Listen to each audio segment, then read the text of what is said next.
Hello friends, welcome to Ashu's life sciences. आज इस video के अंदर हम हीमोग्लोबिन के बारे में पढ़ेंगे। अब हीमोग्लोबिन की कैरेक्टरिस्टिक्स, एक कहां से बनता है और इसके फंक्शंस के बारे में इस वीडियो में हम डिस्कस करेंगे। आप समझिए हीमोग्लोबिन क्या है। हीमोग्लोबिन एक प्रोटीन है। अब जो हमारा बोन मैरो होता है, बोन मैरो से आरबीसी, डब्ल्यूबीसी और प्लेटलेट्स बनते हैं। उनमें से जो आरबीसी है, जो रेड ब्लड सेल्स, उनमें से ही हीमोग्लोबिन प्रोटीन बनता है।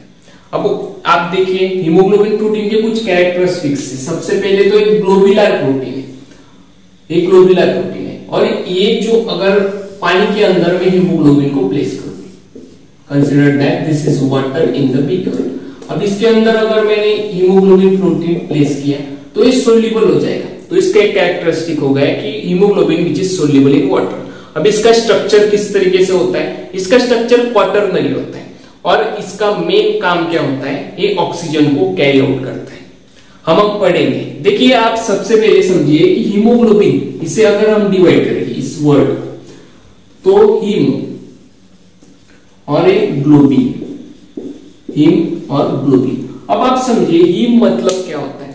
हीम मतलब आयरन। अब ये भी सब डिवाइडेड होता है दो पार्ट्स के अंदर। अब ये जो पार्ट होता है वो पर्टिकुलरली पिगमेंट का पार्ट होता है, पिगमेंट का पार्ट होता है। और एक बात आप समझ लीजिए कि हीमोग्लोबिन का कलर जो होता है वो रेड होता है। अब वो रेड किस लिए होता है? क्योंकि इसके अंदर आयरन प्रेजेंट होता है। अब आयरन प्रेजेंट होने की वजह से ये रेड कलर से होता है। आप देखिए इसके अंदर अब दो पार्ट्स आ गए, एक तो आयरन पिगमेंटेशन पार्ट होता है, ये हीम, तो इसके अंदर आ गए आयरन, और एक जो होता है वो पोरफायरिन। अब ये पोरफायरिन, अब जो आयरन और पोरफायरिन है ये पिगमेंट्स के पार्ट जो हीम के अंदर होते हैं। अब ग्लोबिन मतलब क्या? अब एक ग्लोबिन दो पॉलीपेप्टाइड चेन्स के अंदर प्रेजेंट होगा। अब इसका जो स्ट्रक्चर होता है हीमोग्लोबिन का, वो क्वाटरनरी स्ट्रक्चर होता है। अब आप देखिए इसके अंदर दो अल्फा चेन और दो बीटा चेन प्रेजेंट होते हैं। ग्लोबिन जो कि इसके अंदर दो अल्फा और दो बीटा चेन प्रेजेंट होते हैं। अब पर्टिकुलरली आप इसे कंसीडर कर सकते हैं कि अल्फा 1 अल्फा 2, बीटा 1 बीटा 2। अब इसके अंदर आप देखिए एक अल्फा 1 जो चेन है, इसके अंदर 141 अमीनो एसिड प्रेजेंट होते हैं, 141। इसके अंदर भी 141, क्योंकि ये दो के पेयर में आता है, अल्फा 1 अल्फा 2। और इसके अंदर जो होते हैं 146 और 146। अब इतने अमीनो एसिड प्रेजेंट होते हैं। टोटली जो अल्फा और बीटा चेन का, जो पॉलीपेप्टाइड चेन का जो स्ट्रक्चर होता है इसका, तो इसके अंदर 574 टोटली अमीनो एसिड प्रेजेंट होते हैं। इतने पर्टिकुलरली इतने अमीनो एसिड इस पॉलीपेप्टाइड चेन की जो स्ट्रक्चर होता है क्वाटरनरी, इसके अंदर प्रेजेंट होते हैं। अब आप देखिए हीमोग्लोबिन अगर इसके अंदर आयरन प्रेजेंट है, इसकी वजह से इसका कलर जो होता है वो रेड होता है। अगर हीमोग्लोबिन जो आयरन होता है वो 70% प्रेजेंट होता है किसी भी आरबीसी जो कि रेड ब्लड सेल है इसके अंदर। अब अगर आयरन ब्लड के अंदर प्रेजेंट है तो इसे हम हीमोग्लोबिन कहते हैं। अगर आयरन जो मसल सेल्स है उसके अंदर अगर प्रेजेंट हुआ तो उसे हम मायोग्लोबिन कहते हैं। तो ये बात आप ध्यान में रखिए। अब जो हीमोग्लोबिन है इसका डिटेक्शन हम किस तरीके से करेंगे? अब इसके लिए पर्टिकुलर टेस्ट होती है। अब ये टेस्ट परफॉर्म करने के लिए हम हीमोग्लोबिन का सैंपल लेते हैं, जो कि पर्टिकुलरली ब्लड का सैंपल लेते हैं, और ब्लड के अंदर से ही हीमोग्लोबिन को सेपरेट किया जाता है।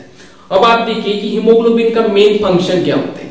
सबसे पहला और सबसे इंपॉर्टेंट फंक्शन इसका होता है कि ये ऑक्सीजन कैरी आउट करता है। अब जो भी इम्प्योर ब्लड जो हार्ट के पास जाता है, अब जो डीऑक्सीजनेटेड ब्लड होता है जो हार्ट के पास जाता है, अब हार्ट से उसका ऑक्सीजन होने के बाद में, उस ब्लड का ऑक्सीजनेशन होने के बाद में सभी ऑर्गन्स और टिश्यूज के पास लंग्स के थ्रू ये प्रोवाइड करवाता है। अब हीमोग्लोबिन के अंदर ही प्रेजेंट होता है ऑक्सीजन, वही ऑक्सीजन ये सभी ऑर्गन्स को प्रोवाइड करवाता है। इसका एक मेन फंक्शन हो गया। ठीक है। अगर अपने हीमोग्लोबिन की जो रेंज होती है वो अलग अलग होती है। अगर चिल्ड्रन की अगर बात करें, जो चिल्ड्रन होते हैं, इससे भी न्यूबॉर्न बेबी जो होते हैं, उसके अंदर उसकी रेंज होती है 17 से लेकर 22 ग्राम पर डेसीलीटर। अब ये बात आप समझ लीजिए कि हीमोग्लोबिन जब कैलकुलेट करते हैं हम उसे ग्राम पर डेसीलीटर इस यूनिट के अंदर कैलकुलेट किया जाता है। अब नॉर्मल जो न्यूबॉर्न बेबीज होते हैं उसके अंदर 17 to 22 ग्राम पर डेसीलीटर इतना हीमोग्लोबिन की रेंज नॉर्मल होती है। अगर चिल्ड्रन की बात करूं तो उसके अंदर थोड़ी कम हो जाती है, 16 से लेकर 15 या 16 तक। इतनी रेंज हो जाती है। और जो मेल्स होते हैं, एडल्ट मेल्स, इसके अंदर लगभग 13 से लेकर 17 तक होती है हीमोग्लोबिन की रेंज, जो कि ग्राम पर डेसीलीटर में, और फीमेल्स के अंदर वो 12 से लेकर 15 ग्राम पर डेसीलीटर तक पाई जाती है। अभी एक स्टैंडर्ड कंडीशन के अंदर आ गया है। अब इसकी रेंज अलग अलग हो सकती है, अलग अलग किताबों के अंदर या फिर मेडिकल की जो रेफरेंस बुक्स है इसके अंदर अलग अलग होती है, लेकिन पर्टिकुलरली इतनी रेंज होती है। अगर हीमोग्लोबिन इसकी रेंज के ज्यादा मतलब कम मात्रा में हो जाए तो एनीमिया को डिफर कर सकते हैं, जो कि डिसीज कॉज कर सकता है उस पर्टिकुलर पर्सन के अंदर। अब हीमोग्लोबिन कम किस वजह से होता है, जो कि पर्टिकुलरली हमारा प्रॉपर डाइट नहीं होता, या फिर कोई बीमारी हो गई, किडनी का डैमेज हो गया, तो इसकी मदद से, मतलब जो इसकी वजह से जो डिसीज होता है उसकी मदद से हीमोग्लोबिन कम होने लगता है। अब हीमोग्लोबिन बढ़ाने के लिए क्या करते हैं, जो कि आपको पता होगा कि एप्पल के अंदर हीमोग्लोबिन बहुत मात्रा में प्रेजेंट होता है, क्योंकि देखिए आप एप्पल को कट करने के बाद अगर आप थोड़ी देर रहने दें तो उसके अंदर रेडनेस आ जाती है, रेड कलर होता है। और रेड कलर किस वजह से होता है कि उसके अंदर भी आयरन प्रेजेंट होता है। अब हीमोग्लोबिन के अंदर आयरन प्रेजेंट होता है, इसलिए उसका कलर रेड होता है। उसके बाद आप डेट्स कंज्यूम कर सकते हैं, या फिर जो वेजिटेबल्स होते हैं, ग्रीन वेजिटेबल, इससे हमारी जो हीमोग्लोबिन की रेंज होती है वो पर्टिकुलर मात्रा में आ जाती है, जो नॉर्मल लेवल के अंदर होती है। या फिर किसी के अंदर सडनली हीमोग्लोबिन अगर कम हो जाए तो डॉक्टर उसे टैबलेट्स रिकमेंड करते हैं, जो कि हीमोग्लोबिन इंक्रीजिंग की टैबलेट्स होती है। ठीक है, तो मुझे लगता है कि आपको हीमोग्लोबिन ये टॉपिक समझ में आ गया होगा।